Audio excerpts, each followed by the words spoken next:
I am blessed and I have a good passport. Yeah.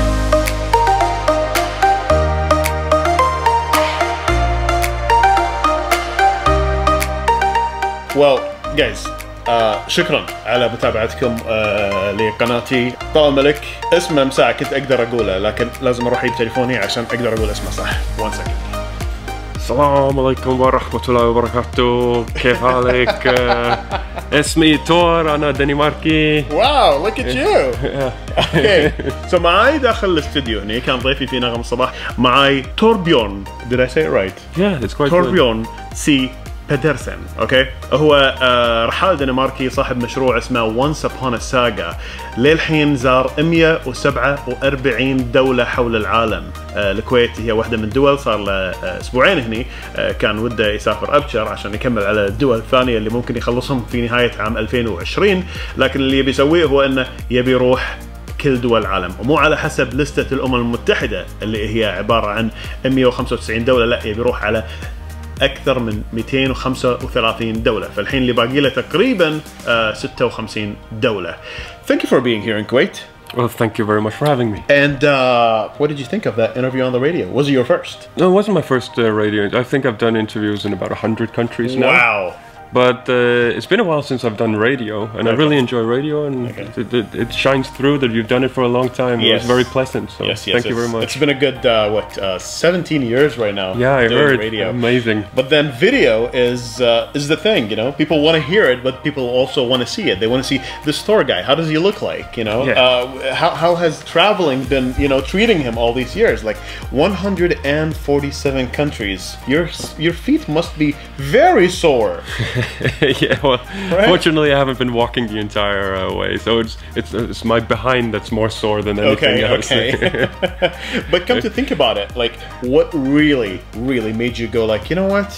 Tomorrow, which is the 10th of October 2013, I am taking that step and I am leaving my home and I'm heading off to this really long trip. First of all, well done on your research. Well, impressive. It's my memory from what we just did on the radio. Okay, well done. Yeah. So it didn't actually go exactly like that. It was I had a professional career within shipping, logistics, and transportation, and I've been doing that for about 12 years. So not 17 years, but 12 years of shipping and logistics. I worked 2 years in Libya. I worked a year in Bangladesh. I worked in Kazakhstan and Azerbaijan. I worked in the Arctic Circle. I worked in 20 countries around the world. Yeah, which was also interesting. And I came home from that project in the Arctic, and I was waiting for a new project to show up. Right. And then what happened was my father sent me an email, and it was with this guy who traveled around the world without flying, and I was intrigued, and we stumbled upon that no one has been able to do it completely without flying. So that was an opportunity, and I kept talking about that. At the time I was 34 years old, and all my friends... And you are now? I'm 39 now. Okay. So at the time I was 34, all my friends had 1 or 2 children, they have a car in the garage, they have a house, they have a job, they have a career, and everyone was looking at me saying, you have a career, you have a girlfriend, why don't you marry her and go down the same path? Right. So it almost didn't happen, and then a good friend of mine and we had brunch, and she looked at me and said, you know, this could be amazing, this could inspire people, this could educate people, this could entertain people, we can definitely find sponsorship, and all these things, and we started planning, and it was a 10-month planning period. Wow. So it wasn't what just... What did you plan? That's the question.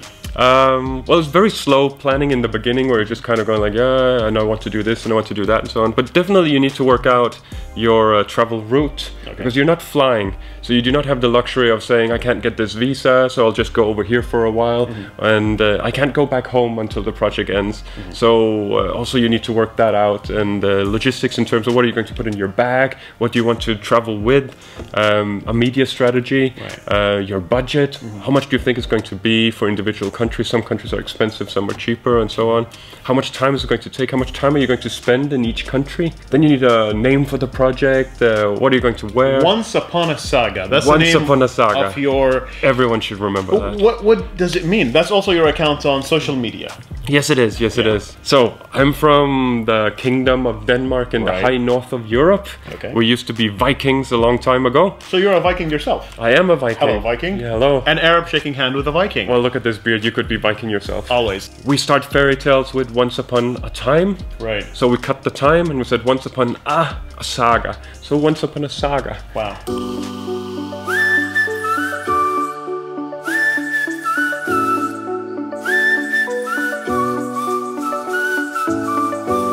All right, so doing this, you've been now to 147 countries. Okay? That's right. That's not easy. Like, there's this application. Okay, where is it? It's not easy at all. It's this application is called Bin. Yeah, okay. I have that. Yeah. Well, once I open it, it tells you exactly how many countries you've been to. All right. I've been to اسم الابلكيشن بن BEEN. Okay. وتحدد كل قارة في العالم كم دولة أنت رايح لها. So. Okay, so هذه لستي وهذه لستته هو. Okay, I've been to 8%, 7% of the world. Okay. How much percent? 70%. 70%. أنا 7% هو 70% من العالم. How much has this cost you? The budget is $20 per day. Yeah, so I'm working with around different... 5 KD. We can probably go get coffee from Starbucks for 5 KD. To give you an example, I'm staying not far from here actually, in Jabriya. Okay. I wanted to go to Al Shahid Park and run. So I went with a taxi. Right. I went with Kareem, which unfortunately is a little bit more expensive than just taking the taxi on the It's street. like the Uber of Kuwait. Yeah, exactly, exactly. So that was about 2.2 KD to get there and 2.2 to get back.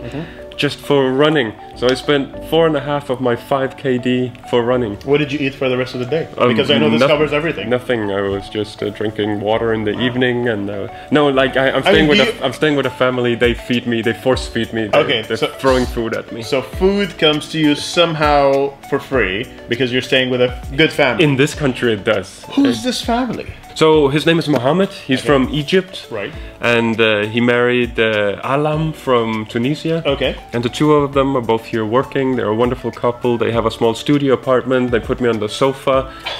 We share everything. Wow. And they've just been amazing from the day I arrived. Wow. Yeah. Wow. I mean, isn't life more beautiful once you share it? Listen, so the project motto for what I do is a stranger's a friend you've never met before. And that's something that sounded nice when I left home. But I traveled for real life situations that really made you go like, you know what? I have been really out of my mind just to think that I can do this. I'm going back to the Denmark. There are two things that stop this project. It would either be logistics or it's bureaucracy.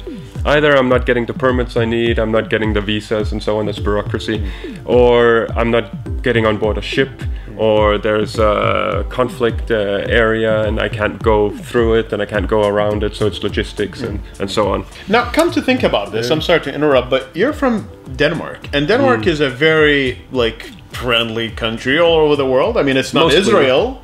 It's not some country that has a lot of political issues with other countries or religious. You know? Your country does not have any issues with most of the world. So we're fighting Canada. So there's this island between Greenland and Canada. The Canadian Navy, they'll raise the Canadian flag, and they will put a bottle of Canadian Goose alcohol. Okay. And then a few weeks later, the Danish Navy will come, and then they will take that bottle and they'll put a Danish bottle of alcohol, take their flag down, put the Danish flag, and this is how the exchange has been for years now. Now imagine if all wars were like that. Very friendly, very friendly. Now this, you need help with people who really like what you're doing. Yeah. How can people help you with this? Well, you can go out there and find me a sponsor. That would be really nice. If you can't do that, then you can just kind of share the message. I think what we're doing with this project is good. You watch television, and the television is negative about a certain region, a certain religion. You don't see anything else than that. Then you might think that people there are stupid or they're evil or so. And when you go out and you meet people and you shake hands and you eat with them and they show you around and you try to understand and learn, you'll see people are just people. Exactly. And you'll have a good time almost anywhere on the planet. I must agree. Every country I found Wi-Fi, everyone seems to have smartphones, they get on Facebook, when you meet them they want to, what's your Facebook, and so on. So we're so connected in so many ways, and the things that we debate are almost ridiculous. True, true. What brings us closer is a lot more than what pushes us apart. Thor, thank you so much for being part of Kuwait. It's amazing, thank you so much for having me. Kuwait is a very welcoming country. It's been welcoming people people throughout the longest of years. And يا جماعة واحد إنه يهد منطقة الراحة اللي هو ساكن فيها، بيته، أهله، ربعه، حياته، هو خطيبته. خطيبته تسافر له بين فترة وفترة، يعني صار له 4 سنين و8 أشهر هذه الديرة، لكن خطيبته شافها 16 مرة بس خلال الفترة اللي فاتت في الأماكن اللي يكون قريب عليها. هي تسافر وتي وهي طبيبة. حلو إن الواحد يعيش برا منطقة الراحة، لأن هني راح يحس نفسه أنه هو صج عاش. فكرة أن أنا أقدر أطلع من هذا المكان وأروح مكان ثاني وعندي الحرية أني أتنقل، هو أكثر شعور ممكن يعطي الواحد الراحة ويحس بقيمته في المجتمع. عشان كذي ما في أحلى من أنه تمشي على هذه المقولة بحياتك، أن الحياة مو مفروض أن الواحد يعيشها بس بمكان واحد. خوش حجي. خوش حجي, exactly. شكرا جزيلا. Thank you so much. All right. Good luck on your next trip.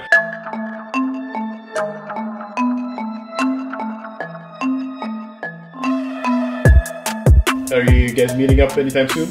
We're hoping, but it's really difficult with the schedules because I don't know where I'm going to be on certain dates. Plus, she will not be able to come to Yemen. She will not be able to come to Saudi. Okay.